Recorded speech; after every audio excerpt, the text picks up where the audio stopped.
First dimensional formula அப்படின்னா என்ன? அது வந்து ஒரு எக்ஸ்பிரஷன். என்ன மாதிரி எக்ஸ்பிரஷன்? ஒரு ஃபிசிக்கல் குவான்டிட்டியை வந்துட்டு ஃபண்டமெண்டல் குவான்டிட்டிஸை வச்சு ரெப்ரசென்ட் பண்ணுறது தான் வந்து டைமென்ஷனல் ஃபார்முலா அப்படின்னு பார்த்தோம். எத்தனை நம்பர் ஆஃப் டிஜிட்ஸை வந்து நம்ம வந்துட்டு சிக்னிஃபிகண்ட்டுன்னு நினைக்கிறோம், எது வந்து எத்தனை டிஜிட்ஸ் இருந்தால் வந்து அந்த குவான்டிட்டியை வந்துட்டு ஈஸியாக நம்மளால் வந்துட்டு கொடுக்க முடியுது அப்படின்றதா சிக்னிஃபிகண்ட் ஃபிகர்ஸ். கரெக்டாக? அதை நம்ம எப்படி எவ்வளோ இருந்தால் சிக்னிஃபிகண்ட் எடுக்கலாம் அப்படின்றதுக்கு இதெல்லாம் தான் ரூல்ஸ். என்னது? ப்ரெசிஷன்னா என்ன? Precision is the range of variation of true value during several observations. எவ்வளோ ப்ரிசைஸாக அந்த ட்ரூ வேல்யூ கிட்ட நம்மளால் எவ்வளோ மெஷர் பண்ண முடியுது ஒரு வாட்டி மெஷர் பண்ணும் போதும். ஆமாண்டா, 10 நிமிஷத்தில் யூனிட்ஸ் அண்ட் மெஷர்மெண்ட் சாப்டரை நம்ம முடிக்க போகிறோம். ஓகேவா? என்னடா பார்த்தோம் யூனிட்ஸ் அண்ட் மெஷர்மெண்ட் எல்லாருக்கும் ஞாபகம் இருக்கும். First we started with what? We started with physical quantities. ஒரு physical quantityனா என்ன? எந்த ஒரு குவான்டிட்டியை நம்மளால் மெஷர் பண்ண முடியுதோ இன்ஸ்ட்ருமெண்ட் வச்சு, அதை வச்சு ஃபிசிக்ஸோட லாஸை டிஸ்கிரைப் பண்ண முடியுதோ அதான் ஃபிசிக்கல் குவான்டிட்டி அப்படின்னு பார்த்தோம். அது நம்ம எப்படி எழுதுவோம்னு பார்த்தோம். ஒரு நியூமரிக்கல் வேல்யூ ப்ளஸ் ஒரு யூனிட் வச்சு எழுதுவோம். எக்ஸாம்பிள் என்னடா 10 சென்டிமீட்டர் ஒரு நியூமரிக்கல் வேல்யூ ஒரு யூனிட் அப்படி தான் எழுதுவோம். ஓகே, அதில் டைப்ஸ் என்ன இருக்குது? ஃபண்டமெண்டல் குவான்டிட்டிஸ் அப்படின்னு இருக்குது. ஃபண்டமெண்டல் குவான்டிட்டிஸ் என்னலாம்டா? Length, mass, time, temperature, amount of substance, electric current and luminous intensity. எப்படி ஞாபகம் வச்சுக்கலாம்னு சொன்னேன்? Let's make the earth truly awesome and luminous அப்படின்ற நிமானிக் டிவைஸ் வச்சு ஞாபகம் வச்சுக்கலாம்னு சொன்னேன். அது தெரிஞ்சிச்சா? அது இல்லாமல் என்னடா இருக்குது? டிரைவ்ட் குவான்டிட்டிஸ் இருக்குது. எப்படி டிரைவ்ட் குவான்டிட்டிஸ் வருதான்? இந்த ஃபண்டமெண்டல் குவான்டிட்டிஸை ஒன்றா சேர்த்தா டிரைவ்ட் குவான்டிட்டிஸ் கிடைக்குது அப்படின்னு சொல்கிறாங்க. எக்ஸாம்பிள் என்ன சொல்கிறாங்க? ஏரியா, வால்யூம், வெலாசிட்டி, ஆக்சலரேஷன் எல்லாம் சொல்கிறாங்க. Area L square, volume L cube, velocity LT power -1, acceleration LT power -2 எல்லாமே உங்களுக்கு தெரியும். கரெக்டாக? அப்புறம் பாருடா சப்ளிமெண்ட்ரி யூனிட்ஸ் அப்படின்னு இருக்கான். சப்ளிமெண்ட்ரி யூனிட்ஸ் என்னென்ன பார்த்தோம்? ஃபர்ஸ்ட் வந்துட்டு இட்ஸ் ரேடியனில் இருக்குது. ரேடியனில் என்னடா இருக்கும்? நமக்கு பிளேன் ஆங்கிள் இருக்கும். அப்புறமா ஸ்டெரேடியனில் என்னடா இருக்கும்? சாலிட் ஆங்கிள் இருக்கும். எப்படி கண்டுபிடிப்போம்? Arc length divided by radius. Yes, கரெக்டாக, arc length divided by radius. அடுத்து ஸ்டெரேடியன் எப்படி கண்டுபிடிப்போம்? ஏரியா, அது கவர் பண்ணுற area divided by radius square. அதுதான் கொடுத்துருக்கு. அடுத்து யூனிட்ஸ்னா என்ன? யூனிட் வந்து ஒரு ஸ்டாண்டர்ட் ரெஃபரன்ஸ் சிஸ்டம், அதுதான் வந்து யூனிட் அப்படி சொல்லுவோம். அது மெஷர்மெண்ட் வந்துட்டு ஒரு நியூமரிக்கல் வேல்யூ பிளஸ் ஒரு யூனிட் அப்படின்னு நம்ம எழுதுவோம். எக்ஸாம்பிள் என்னடா யூனிட்டுக்கு? மீட்டர், நியூட்டன் எல்லாமே வந்து எக்ஸாம்பிள் ஆஃப் யூனிட்ஸ். அப்புறமா இதெல்லாம் என்னது? சிஸ்டம் ஆஃப் யூனிட்ஸ் இருக்குது. என்னது? MKS, CGS, FPS அதெல்லாம் வந்துட்டு வேறு வேறு சிஸ்டம்ஸ் ஆஃப் யூனிட்ஸாக நமக்கு தெரியும். அது இல்லாமல் இதெல்லாம் வேறு வேறையாக இல்லாமல் ஒரே சிஸ்டம் ஆஃப் யூனிட்ஸ் கொண்டு வரணும் அப்படின்றதுக்காக தான் system international SI system of units வந்துச்சு. ஓகேவா? அது வந்து internationally accepted system of units அப்படின்னு சொல்கிறாங்க. அது இல்லாமல் வந்து ஒரு சில எக்ஸ்ட்ரா யூனிட்ஸ்லாம் இங்கே கொடுத்துருக்காங்க. என்ன கொடுத்துருக்காங்க பாரு? 1 குவிண்டால் அப்படின்னா 100 kg கொடுத்துருக்காங்க.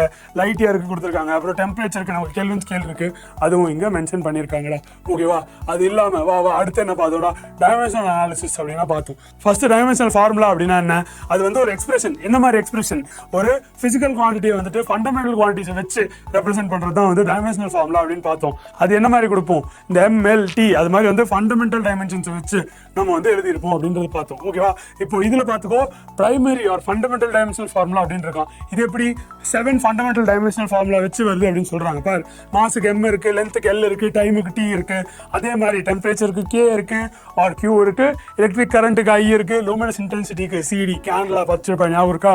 ஓகேவா? அப்புறம் அமௌண்ட் ஆஃப் சப்ஸ்டன்ஸ் அதுக்கு வந்து மோல் அப்படின்றத நீ பார்த்துருப்பேன். கரெக்டாக? இப்போது வேற என்னடா பார்த்தோம்? அதே இதில் பாரு, secondary R drive dimensional formula அப்படின்னு இருக்குது.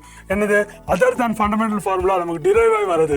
எப்படி? எக்ஸாம்பிள் என்ன கொடுத்துருக்கான் பாரு? ஸ்பீடு கொடுத்துருக்கான் LT பவர் -1 உனக்கு தெரியும். ஆக்சலரேஷன் கொடுத்துருக்கான். அது என்னது? LT பவர் -2 தெரியும். அதுதான் இங்கே மென்ஷன் பண்ணியிருக்காங்க. ரைட்டா?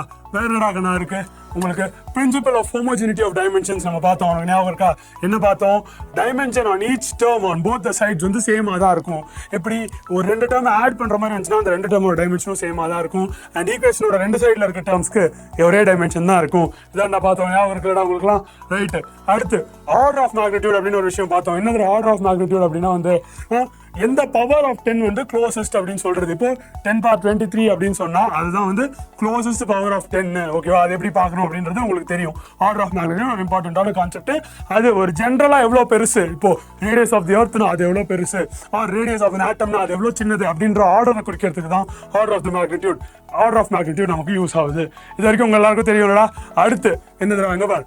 இதுல இது பேர் என்ன? Fundamental units and derived dimensional formula பார்த்தோமா? அதை நம்ம எதுக்கு யூஸ் பண்ணலாம் அப்படின்ட்டு என்ன பண்ணலாம்? கன்வர்ஷன் ஆஃப் யூனிட்ஸ் ஃப்ரம் ஒரு சிஸ்டம்ல இருந்து இன்னொரு சிஸ்டம் கன்வெர்ட் பண்றதுக்கு நம்ம வந்துட்டு யூஸ் பண்ணோம். எப்படி யூஸ் பண்ணணும் உங்களுக்கு தெரியும். கரெக்டா?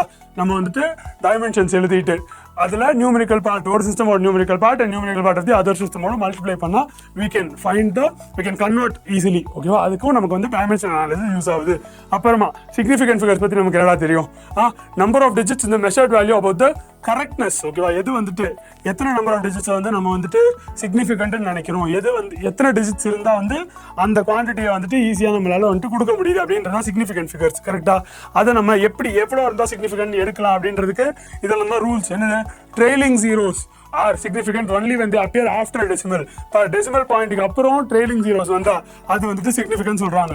இங்க இந்த 0 வந்து சிக்னிஃபிகண்ட், இங்க இந்த 010 இந்த கடைசி 0 வந்து சிக்னிஃபிகண்ட் ஆகுது. அதனால தான் வந்து 5 சிக்னிஃபிகன்ட் ஃபிகர்ஸ் இருக்கு. ஓகேவா, ரைட்டா? வேற என்னடா ரூல்ஸ் இருக்கு சிக்னிஃபிகன்ட் ஃபிகர்ஸ்க்கு? ஆல் நான் ஜீரோ டிஜிட்ஸ் ஆர் சிக்னிஃபிகன்ட். கரெக்டா, 0 இல்லாம டிஜிட் இருந்தா அது வந்து சிக்னிஃபிகண்டா இருக்கும்.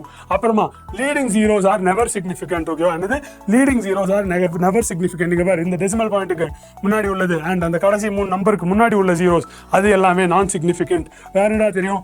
All zero line between the நான் ஜீரோ டிஜிட்ஸ் ஆர் சிக்னிஃபிகண்ட். இங்க பாரு 4 இருக்கு, 1 இருக்கு, அதுக்கு நடுவில் உள்ள அந்த 4 ஜீரோவுமே சிக்னிஃபிகண்ட் தான். ஓகேவா, என்னது நடுவில் உள்ள 4 ஜீரோவுமே சிக்னிஃபிகண்ட் தான்.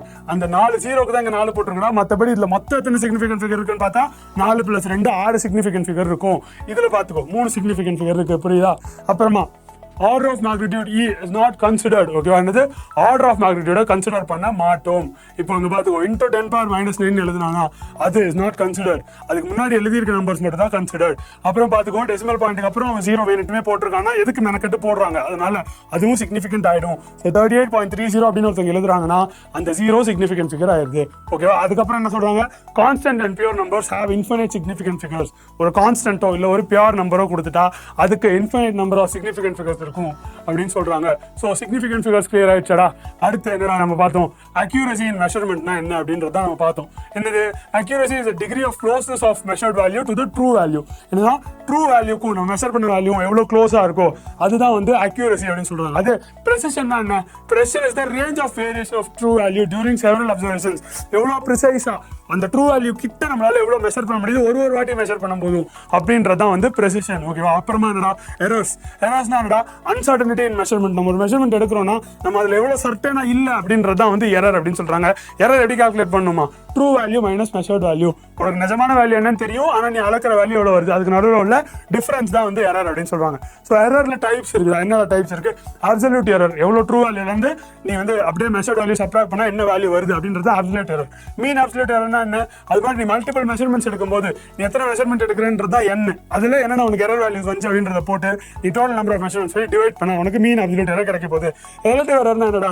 ரிலேட்டிவ் எரர்னா எவ்வளவு எரர் கிடைச்சிருக்கு with respect to that quantity. அப்பதான் உனக்கு ரிலேட்டிவ் எரர் என்னன்னு தெரியும். அதே நீ இன்டூ 100 பண்ணினா உனக்கு பர்சன்டேஜ் எரரும் கிடைச்சிருது. சரியா?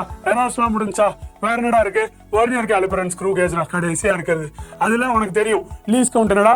1 MSD - 1 VSD தான் வந்து லீஸ்ட் கவுண்ட். MSD என்ன? Main scale division. VSD என்ன? Vernier scale division. அதே இந்த சைடு என்னடா கால்குலேட் பண்ணுவேன்? இந்த சைடு வந்து பிட்ச் கால்குலேட் பண்ணுவேன். பிட்ச் என்னது? Displacement of screw divided by number of rotations. ஓகேவா, என்னது? Displacement of the screw divided by total number of rotations பண்ணினா உனக்கு பிட்ச் கிடைச்சிரும். லீஸ்ட் கவுண்ட் எப்படி கண்டுபிடிக்கலாம்? Pitch divided by the total number of divisions பண்ணா லீஸ்ட் கவுண்ட் கிடைச்சிரும். Total reading எப்படி? Main scale reading plus vernier coincidence into least count பண்ணுவோம். அது பிளஸ் ஆர் மைனஸ் 0 எரர் பண்ண வேண்டியது இருக்கும் கடைசியில. ஓகே, என்னது? பிளஸ் ஆர் மைனஸ் 0 எரர் பண்ண வேண்டியது இருக்கும்.